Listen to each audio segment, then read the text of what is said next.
महिला हॉस्टेल আছে সেই হোস্টেলে শওকত মোল্লার নির্দেশকরা মিটিং হচ্ছে এলাকাবাসী একেবারে ক্ষিপ্ত কি বলবেন দেখুন কোন শিক্ষা প্রতিষ্ঠানে রাজনৈতিক প্রোগ্রাম করতে গেলে ওখানে শিক্ষা প্রতিষ্ঠানের অনুমতি নিতে হয় এই দুরবস্থা কিভাবে আটকানো যায় তার চেষ্টা করব শওকত মোল্লা সাহেবরা যত রকম অপকর্ম আছে সবটাই তারা করছে মাদ্রাসাতে জোর করে পলিটিক্যাল মিটিং করার অভিযোগ এই শওকত মোল্লার অনুগামীদের উপরে এই দাবিতে কি জানাচ্ছেন ভাঙড় বিধানসভার বিধায়ক নওশাদ সিদ্দিকী সাহেব মোল্লা সাহেব জোর গলায় বলুক যে কৃষকদের 1 ছটাক জমি আমি বিহাত হতে দেবো না তাহলেই বুঝতে পারবো শওকত মোল্লা সত্যিকারের মানুষের জন্য কাজ করে না তোলাবাজ কিছু তার জন্য কাজ করে।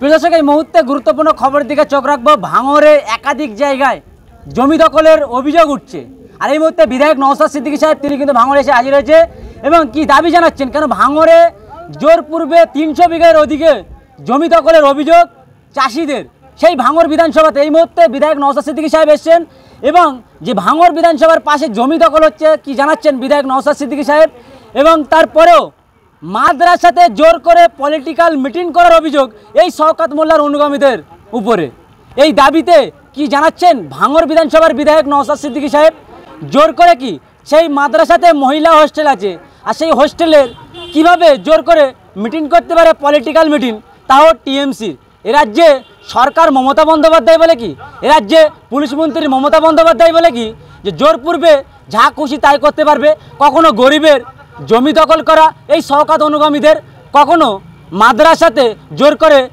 পলিটিক্যাল মিটিং করা এই টিএমসি পার্টির ইন্ধনে তাহলে কি দাবি জানাচ্ছেন ভাঙড় বিধানসভার বিধায়ক পীরজাদা নওশাদ সিদ্দিকী সাহেব এবং গ্রামবাসীরা কি বলছে দেখতে এখন বিস্তারিত খবর আইএসএফ বাংলার পর্দায়।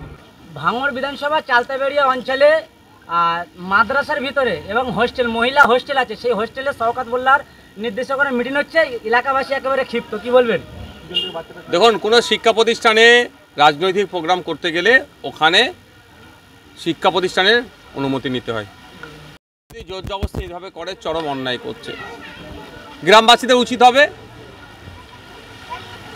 মাদ্রাসা কর্তৃপক্ষকে চিঠি লেখা অভিভাবকদের উচিত হবে এর জবাবদিহি করা আর আমি একজন বিধায়ক হিসাবে আমাকেও অভিভাবকরা জানাক যে এই দুরবস্থার কথা কোন কোন জায়গায় এটাকে পৌঁছানো যায় এই দুরবস্থা কিভাবে আটকানো যায় তার চেষ্টা করব শওকত মোল্লা সাহেবরা যত রকম অপকর্ম আছে সবটাই তারা করছে ইতিপূর্বে আমরাও চেয়েছিলাম চালতাবেড়িয়া ওই মাদ্রাসার মধ্যে রাজনৈতিক প্রোগ্রাম করার জন্য আমাদেরকে বারণ করা হয়েছে যে এই শিক্ষা প্রতিষ্ঠান থেকে আমরা রাজনৈতিক কোনো প্রোগ্রাম করতে দেবো না তাহলে আগামীতে আমাদের করতে দিতে হবে তবে হ্যাঁ আমরা ওই গার্লস হোস্টেলের ভেতরে ঢুকে প্রোগ্রাম করব সে অপকর্ম দুষ্কর্ম আমরা করব না।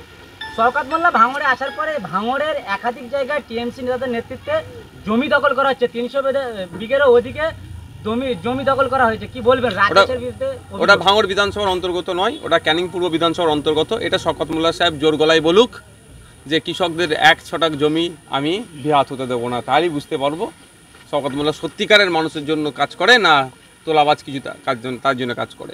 ইতিপূর্বে আমি ভাঙড় বিধানসভার অন্তর্গত ওয়েটল্যান্ডের আন্ডারে যে সমস্ত জায়গাগুলো ছিল যেগুলো অবৈধ নির্মাণ করছিল অনেক বন্ধ করিয়ে দিয়েছে আর কিছু কিছু হচ্ছে সেগুলো বন্ধ করব। এবার 300 বিঘার যে জমিটার কথা বলছেন এটা ওয়েটল্যান্ডের মধ্যে অনেকটা পড়ছে অনেকের কাছে পাটটাও আছে এগুলো কোনোভাবেই দখল করতে দেওয়া যায় না কৃষকদের সাথে আমিও যোগাযোগ করছি বৃহত্তর প্রয়োজনে আন্দোলন শুরু হবে জমিকে অবৈধভাবে কোনো ইলিগালি যেটা ওরা দখল করার চেষ্টা করতে দেওয়া যাবে না। শওকত মোল্লা বলছে যে টুপি মাথায় দিয়ে লোক জানি সত্যি কথা বলে কিন্তু আপনি নাকি ভুড়ি ভুড়ি মিথ্যে কথা বলছেন তাহলে টুপি খুলে কি অসত্য কথা বলা বৈধ নাকি আমাকে অসত্য পথ অবলম্বন করতে হবে না আমার লোভ নেই লালসা নেই আমি মানুষ সমাজ ব্যবস্থা পরিবর্তন করতে এসেছি মানুষ সুযোগ দিলে কাজ করব না সুযোগ দিলেও মানুষের হয়ে বলে যাব আমার অসত্যর পথ অবলম্বন করার কোনো জায়গা নেই একটা অসত্য কথা বলেছি প্রমাণ করাতে পারবে কি শওকত সাহেবকে আমি চ্যালেঞ্জ করছি স্টেজে উঠে অনেক বড় বড় কথা বলা যায় এই কথাটা অসত্য আমি মিথ্যা বলেছি এটা প্রমাণ করাতে বলুন তো দেখি।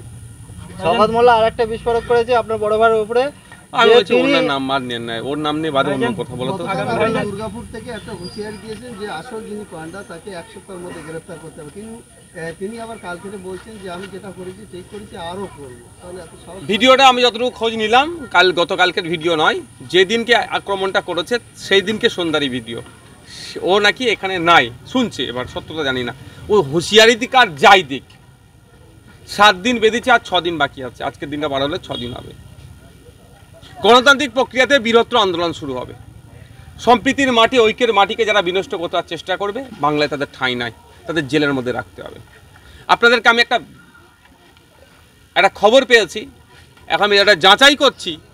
ওই যে পরিজাত গাঙ্গুলি আসানসোল দুর্গাপুর ডেভেলপমেন্ট অথরিটির যিনি চেয়ারম্যান আছে, তার সাথে পরিজাত গাঙ্গুলির জন্মদিনে তিনি কেক কাটছেন একসাথে। চেয়ারম্যানটাকে তৃণমূল কংগ্রেসের লোক, মানে ভাবতে পেরেছেন?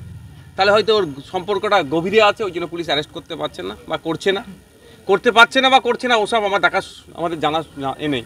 আমরা চাইবো মেন কালপিট পরিজাত গাঙ্গুলিকে গ্রেফতার করতে হবে। 1 সপ্তাহ সময় দেওয়া হয়েছে, যদি না গ্রেফতার করে, যদি মনে করে হরিমোহন সিং চাঁদপাড়া ভুলে গেছেন নাকি, মহেশতলায় মেটিয়াপুর যে ঘটনা ঘটেছিল, হরিমোহন সিং হচ্ছে মেন কালপিট ছিল। তা একটা সাম্প্রদায়িক দাঙ্গার মতো পরিস্থিতি হয়ে গিয়েছিল, কিন্তু এখনও পর্যন্ত খবর নিয়েছি হরিমোহন সিংকে গ্রেফতার করেনি। যদি করে থাকে ভালো কথা, পুলিশ এটাকে স্টেটমেন্ট দিক। আর সে এই ক্ষেত্রে যদি এইভাবে মনে করে পরিজাত গাঙ্গুলিকেও ছাড় দিয়ে দেবে, অত সহজ নয়। আমরা শেষ দেখে ছাড়বো, এই অন্যায়কে আমরা কোনোভাবেই বরদাস্ত করবো না। আগের বছরে পুজো কমিটিকে 85,000 টাকা দেওয়া হয়েছিল, এবার পুজো কমিটিকে টাকার অপশান তুলে দিয়েছে, কিন্তু এদিকে শিক্ষকরা উলঙ্গ হয়ে আন্দোলন করছে, কিংবা যারা পরীক্ষা দিয়েছে তারা চাকরি পাচ্ছে না।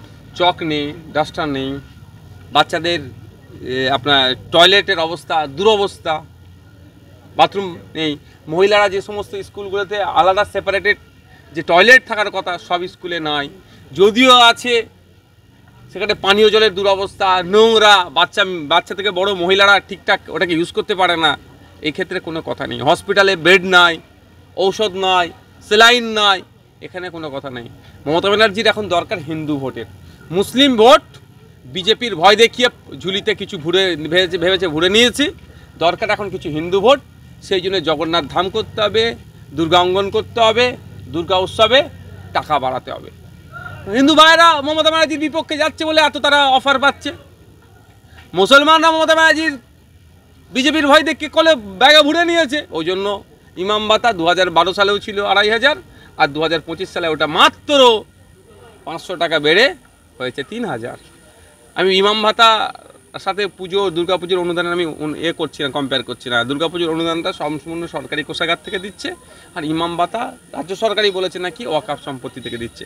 কিন্তু আমি ওটা বলছি না, আমি যে বাড়ার কথাটা বলছি, যে আপনার তখনই আপনার গ্রহণযোগ্যতা হবে, তখনই আপনাকে সম্মান দেবে, যখন আপনি আপনার ভ্যালুটা শাসককে বুঝাতে পারবেন যে আমার মূল্যবান ভোটটা তোমার পক্ষে যাবে না যদি আমার এই না করো। সে হিন্দু ভাইরা বুঝাতে পেরেছে যে তোমাকে আমি আর ভোট দেবো না। সেই জন্য হিন্দু প্রীতি হওয়ার জন্য, হিন্দুদের বড় লিডার হওয়ার জন্য, শুভেন্দু অধিকারীর থেকে বড় হিন্দুত্বের লিডার হওয়ার জন্য মমতা ব্যানার্জি নিজেকে আপ্রাণ চেষ্টা করছে। ওই জন্য হিন্দু ভাইদের যত ফ্যাসিলিটি পাচ্ছে, আর মুসলমান ভাইদের বলার কেউ নেই। ওই নটোরিয়াস ক্রিমিনালদের মতো নেতা আছে, ও জানে ভোট চুরি করে নেবো, এই জন্য এটা পাচ্ছে না কিছু। উল্টে কি হচ্ছে, মার খাচ্ছে। বৈধ কাগজপত্র থাকার পরেও দুর্গাপুরে থানা থেকে 2 কিলোমিটার দূরে 2 ঘন্টা ধরে তাণ্ডব চালিয়েছে, পুলিশ এসে তাদেরকে উদ্ধার করেনি। বুঝতে পারছেন?